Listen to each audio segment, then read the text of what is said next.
Bonjour, alors aujourd'hui, je vais vous expliquer les relations inversement proportionnelles et on les appelle aussi les relations rationnelles. Je vais avec un exemple. Le temps pour parcourir un trajet de 45 km dépend de la vitesse à laquelle on se déplace. Si l'on se déplace à une vitesse de 5 km/h, la durée du trajet sera de 9 heures.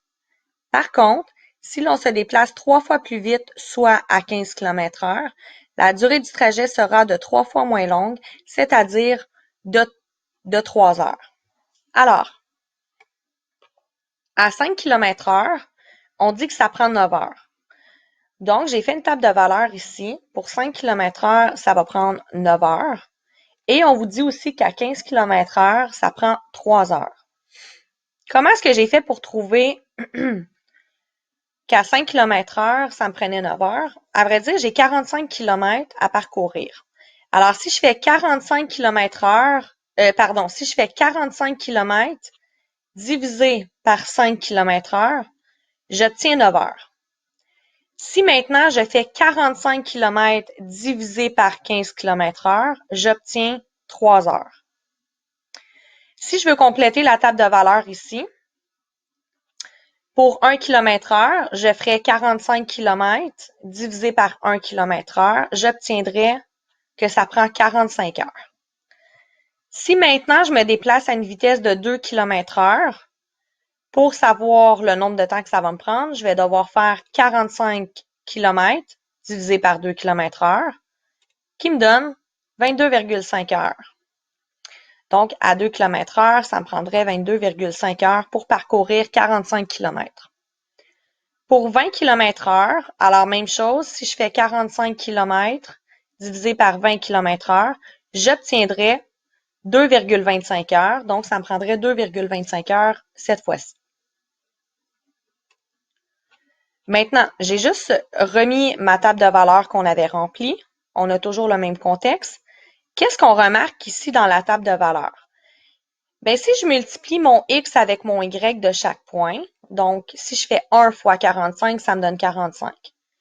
Si maintenant je fais 2 fois 22,5, ça me donne encore 45. 5 fois 9, 45. 15 fois 3, 45. Et 20 fois 2,25, ça donne encore 45. Alors, on remarque dans la table de valeurs que si on multiplie le x et le y d'un point, on obtient toujours le même nombre. Dans ce contexte-ci, le nombre, ce serait 45. Toujours avec la même table de valeurs, je vais aller tracer mon graphique pour vérifier qu'est-ce que ça fait dans un graphique. Donc, ici, à 1 km/h, ça me prenait 45 heures. Alors, à 1 km/h, ça me prend 45 heures. J'ai tracé mon premier point. J'ai tracé ensuite le point 2, 22,5. Donc, pour 2 km/h, ça me prend 22,5 heures. J'ai tracé le point 5, 9. Donc, 5 km/h, ça me prend 9 heures. J'ai tracé le point 15, 3. Pour 15 km/h, ça me prend 3 heures. Et j'ai tracé le point 20, 2,25. Pour 20 km/h, ça me prend 2,25 heures. On voit clairement ici, à partir de nos points, que si je suis, dans le fond, que si je décide de tracer une ligne à partir des 5 points que j'ai placés, je vais avoir une courbe. Donc, alors, qu'est-ce qu'on remarque graphiquement?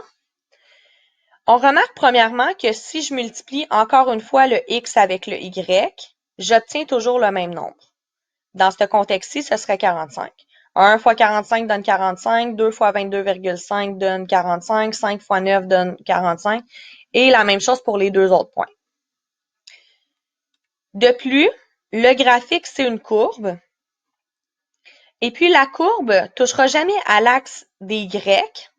Elle va frôler l'axe des Y, mais n'y touchera jamais.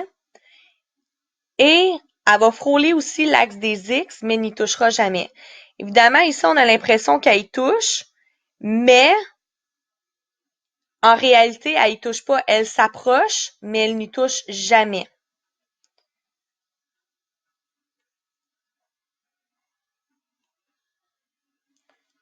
Pour ce qui est maintenant de la règle, La règle d'une relation inversement proportionnelle, il y a deux façons de l'écrire. Il y a la façon x fois y égale k ou y est égal à k sur x. K représente un nombre constant selon le contexte. Qu'est-ce que ça veut dire? Dans l'exemple qu'on avait ici, on a remarqué qu'à chaque fois qu'on multipliait le x et le y, on obtenait toujours 45.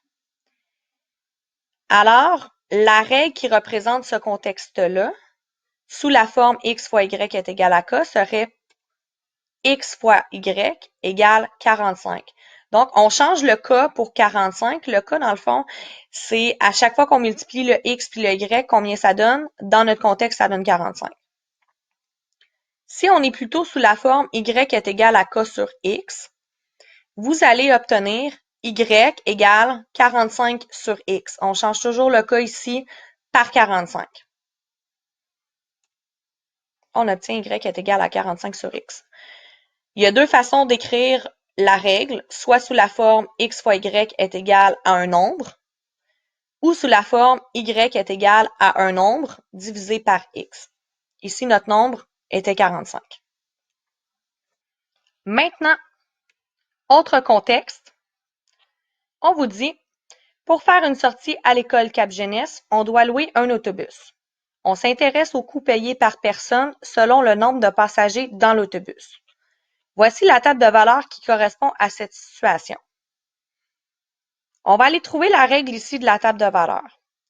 On vous dit que pour 2 passagers, chaque personne va devoir débourser, donc chaque passager va devoir débourser 180 $.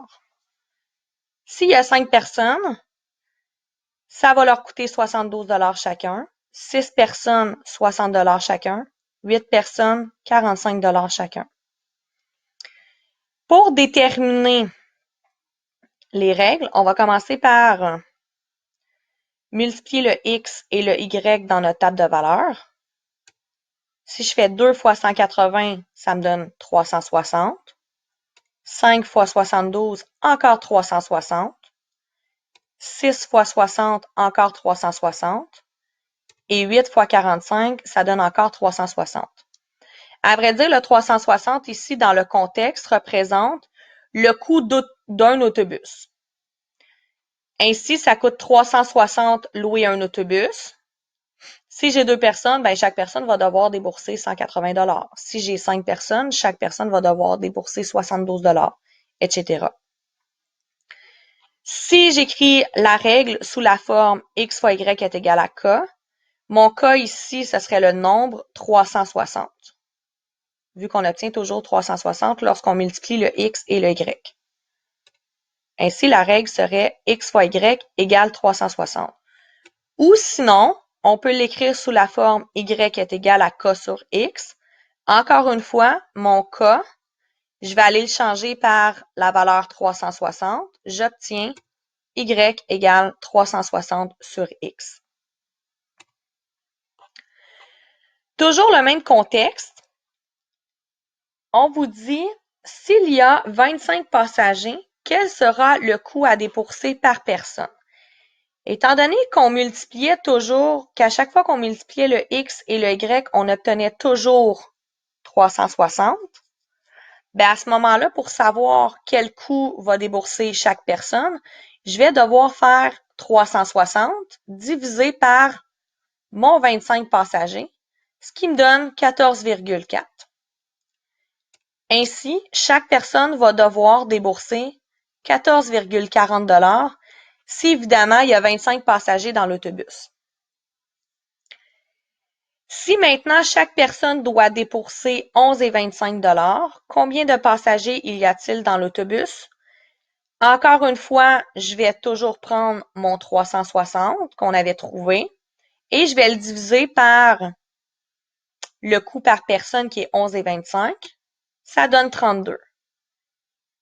Ainsi, il y aura 32 passagers dans l'autobus si chaque personne doit débourser 11,25 $. Autre contexte, on vous donne un graphique et on vous dit que le graphique suivant représente le temps pour construire un garage selon le nombre de travailleurs. Sur l'axe des X, on retrouve le nombre de travailleurs et sur l'axe des Y, on retrouve le temps en heures. S'il y a 2 travailleurs, ça va prendre 23 heures. Et s'il y a 20 travailleurs, ça va prendre 2,3 heures. Qu'est-ce qu'on remarque ici dans le graphique? À chaque fois qu'on multiplie le X fois le Y, donc 2 fois 23, j'obtiens 46. Et 20 fois 2,3, j'obtiens aussi 46. Et on peut remarquer aussi que c'est vraiment une courbe, alors il y a une relation inversement proportionnelle ici dans le graphique. J'ai tout simplement remis le graphique ici. Et on vous demande de déterminer la règle qui représente le contexte. Étant donné qu'à chaque fois qu'on multiplie le X fois le Y, on obtient toujours 46 dans ce contexte-ci, évidemment, si je veux écrire la règle sous la forme X fois Y est égal à K, mon K, je vais devoir écrire 46. Ainsi, la règle de ce contexte-là serait X fois Y égale 46. Sous la forme Y est égal à K sur X, on avait déterminé que le K valait 46, alors je vais aller remplacer le K par 46. J'obtiens Y égale 46 sur X. Je vous pose la question suivante. Si la construction dure 1,84 heures, combien de travailleurs y a-t-il? Encore une fois, on avait 46 à chaque fois qu'on multipliait le X fois le Y. Ainsi, pour trouver le nombre de travailleurs, je vais devoir faire 46 divisé par mon nombre d'heures. 46 divisé par 1,84 donne 25. Alors, je vais devoir avoir 25 travailleurs pour que la durée de la construction soit 1,84 heures. Si j'ai 8 travailleurs qui sont engagés, combien de temps durera la construction? Je vais devoir faire, encore une fois, 46 divisé par mon nombre de travailleurs, donc divisé en 8, j'obtiens 5,75. Expliquant que ça va prendre 5,75 heures si 8 travailleurs sont engagés.